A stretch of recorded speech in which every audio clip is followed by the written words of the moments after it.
Akron, Ohio, a city reborn. 3 times an All-American city, 2 City Livability Awards. Newsweek calls it a high-tech haven. And today, the former rubber capital is a city of invention, a center for applied science and medical research. Don Plusquellic is Akron's mayor. Over the past 30 years of public service, as mayor and as a city councilman, he revitalized downtown, rebuilt the public schools, and brought new industry and jobs. He served as president of our organization, the United States Conference of Mayors. I call him a mayor's mayor. But in 2009, halfway through his 5th term, he faced a bitter recall campaign. I went to Akron, and this is what I found. How does it feel to be delivering these? It feels very good. Well, I think for years we've seen his bad behavior.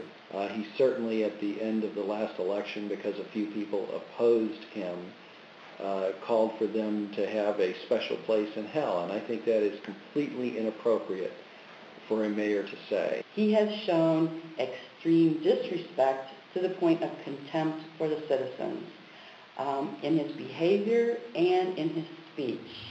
Did you notice yesterday we got more honks and waves, and we got one boo or one no, and everybody else was honking and waving? I think we're going to beat him. I really do. Me too. This is my gut feeling. Hey, people are mad. Oh yeah. Damn mad. The mayor spends too much time out of the city and out of the country. The personal issue, even though some people may see it as minor, I don't think so. It's important how our mayor acts. It's important what he says. We've been gathering evidence and working on the website for months, but we only had 30 days to get all these signatures. We've put our website up at changeakronnow.com, and people can also go to akronwatch.org. So both those sites and other sites around the city are trying to get the information out and give people an alternative to the Beacon Journal to find out the truth about what's going on in the city. We're about ready to turn in these petitions, thousands of signatures of people who support the recall of Mayor Donald Plusquellic. Is there any particular person that you think would do a better job as mayor of Akron? I think almost anybody would do a better job.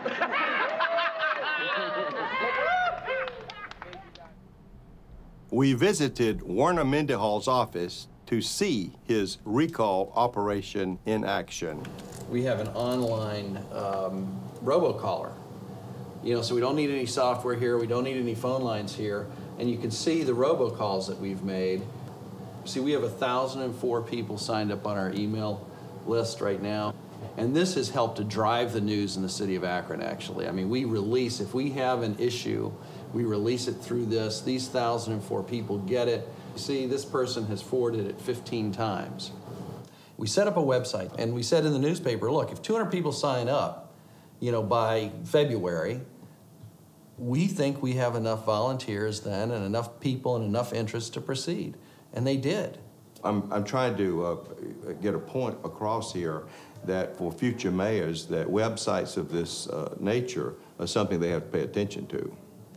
Well, absolutely. I think we're in a revolution, really, of communication and in terms of how politics is done. Obama was that way, too. I think the Obama election really showed the utility of the social networking, the proper use of the websites, email, the contacts, even the computer-driven phone calls.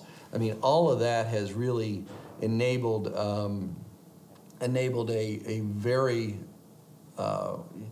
it's enabled a way to rapidly build an organization. Yeah. And we've done that. And in fact, we've broken, I think, 3 or 4 news stories through that listserv. It goes out on that, boom, and it hits the news. But today, I think we wanted to just talk to you about the recall. And this mayor, in this campaign, he said to stay away from personalities, but it's hard to do.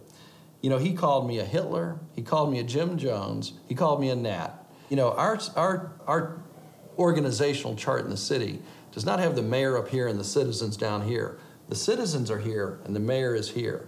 The recall makes that perfectly clear. We're in charge. You are an at-will employee of the citizens of Akron. We can take you out at will if you misbehave. And we think he has misbehaved, and we have initiated this recall to do it. So it keeps the order correct. Citizens up here, mayor down here. As I asked Mr. Mendenhall, I said, when did this happen? Did you meet? And it was not a meeting. They put this website up. So I think mayors do have to look at what the blogs are doing and what websites. They have to stay in touch with that. But Mr. Mendenhall says to me that it was all about everybody coming together on that website. That's what he says. It just, it's a movement, electronic movement. I think what's most discouraging is the kind of low threshold, the low quality of the discussion. I think the idea that we could have a mayor who has largely performed at a high level, who has been innovative and thoughtful, and finds himself basically fending off wild assertions about travel expenses and debt and other things.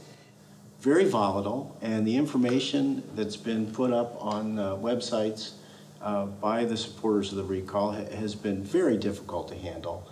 They've made unfounded accusations. They've thrown around terms, incredibly loaded terms like corruption, but they just keep throwing this out, and it circulates electronically. What's going on here? What is happening? In my opinion, it's nothing more than the tyranny of the minority using a very poorly written piece of legislation.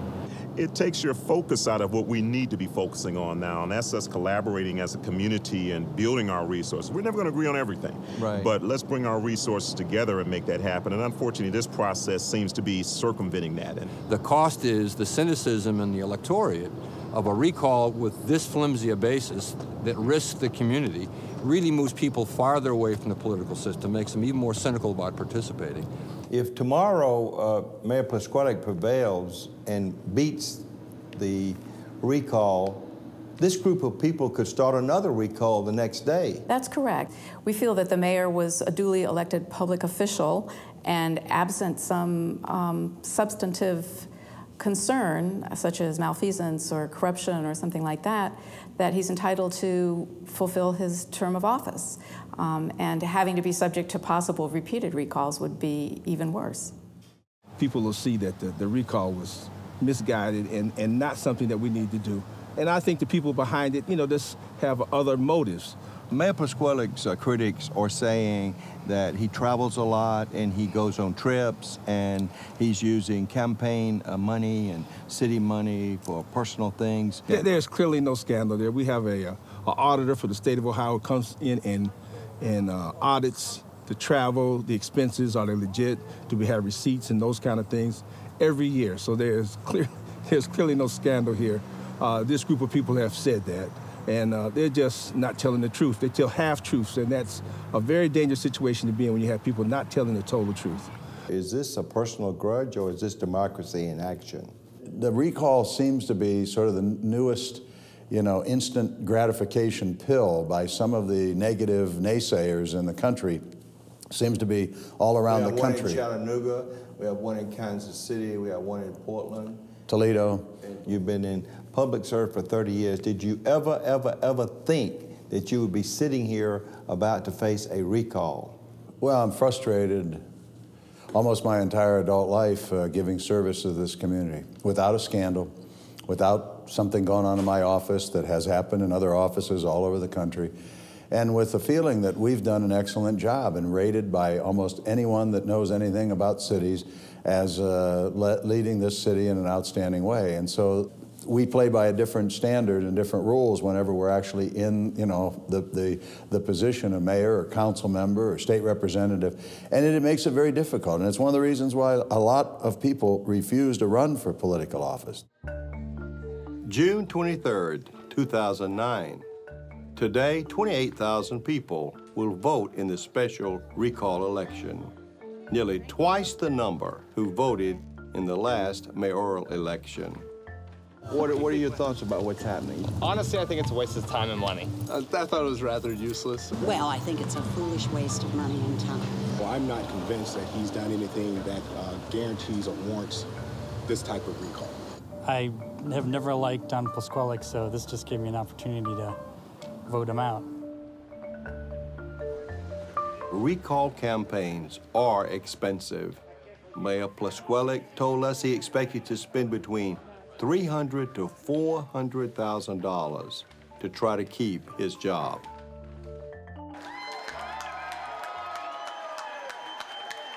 Congratulations, Don.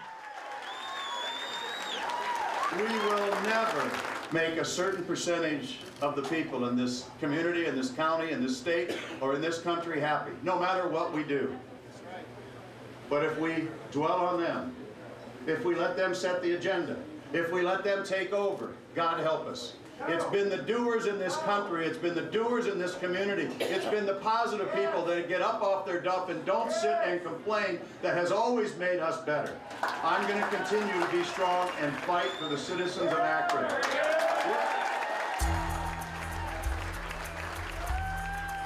I wish the Akron story was unusual, but it isn't. Recall elections are grabbing headlines all across America. And what we're seeing is all it takes is anger and the internet to thwart the electoral process. When Omaha Mayor Jim Suttle had to raise taxes, he found himself in a bitter recall battle. The group considering a recall of Omaha's mayor now has a website. Take a look at mayorsuttlerecall.com. You had a strong election, the election was over, and now you're facing a recall. The recall actually started 1 hour after I was declared the victor when what was an anonymous blog run by the campaign manager for the former mayor I beat blogged Recall Suttle. So this is what we call modern journalism, blogging? Blogging, that's right. Where's the money coming from? Who's paying for these people? Well, I think we're tracing this back that we are seeing that it's coming from some very wealthy, ultra-conservative individuals. That's been a pattern. In state and out of state. Yes. In a close recall election, Mayor Suttle won 51% of the vote and can finish his term. A few states away, Chattanooga faces similar financial difficulties. And when Mayor Ron Littlefield raised taxes, he faced a similar drive to recall. In Mayor Littlefield's case, the recall fight ended up in court. The recall of Chattanooga Mayor Ron Littlefield won't be on the November ballot. A circuit court judge ruled that the recall petition was flawed and did not follow state law. I don't believe it's going to stop anything. I think the people of Chattanooga want Mr. Littlefield to be recalled. They want him to leave. In all the years and all the elections I've been through, this is absolutely the most painful thing that I've had to endure. In this case, it was personal and it was venomous and vindictive and mean. And I've never been through a campaign like that where you did not have the avenue of using the media to get your message out. So the other thing I would say, be specific about what a person can be recalled for. Unless a person's badly misbehaving, doing something illegal, you let the democracy, the process, play itself out. If you become unhappy about things that have to be done, take it out the next election. Miami-Dade's Carlos Alvarez, Akron's Don Plusquellic, Chattanooga's Ron Littlefield. What do these men have in common with Jim Suttle? They're mayors who've all become mired in recent recall battles. We're finding a lot more recalls in this past year than we've had in the history of the Conference of Mayors. A major concern, Cochran says. His group investigated and found commonalities between Omaha's recall situation and others going on nationwide. First, in almost every case, including Miami's and Akron's, the mayors proposed tax increases. Other common factors in each city, strong Tea Party movements, active bloggers, and... There is a trend here for wealthy individuals to bankroll these efforts. As in Omaha's case, most recalls have not been sparked by malfeasance or criminal activity. Now, Cochran's using Suttle and other mayors as part of a nationwide campaign. I call it Recal Fever. Armed with all of the new tools of electronic communication, a handful of people can run a successful recall campaign. Recently, Mayor Carlos Alvarez was recalled by more than 88% of the voters in Miami-Dade County, just 2 years after winning re-election in a landslide. The issue was his decision to raise property taxes and give raises to public employees. The recall was led by a wealthy businessman who spent over $1 million of his own money on the largest municipal recall in U.S. history.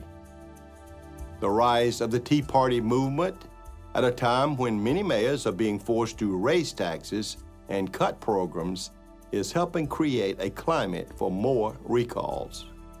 Mayors need to read and understand their local recall laws, given that many places set a low threshold for a recall election. We have laws in place to combat corruption and malfeasance when a local elected official commits a wrongdoing.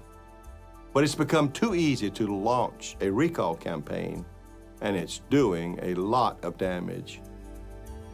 As we can see, this issue is here to stay.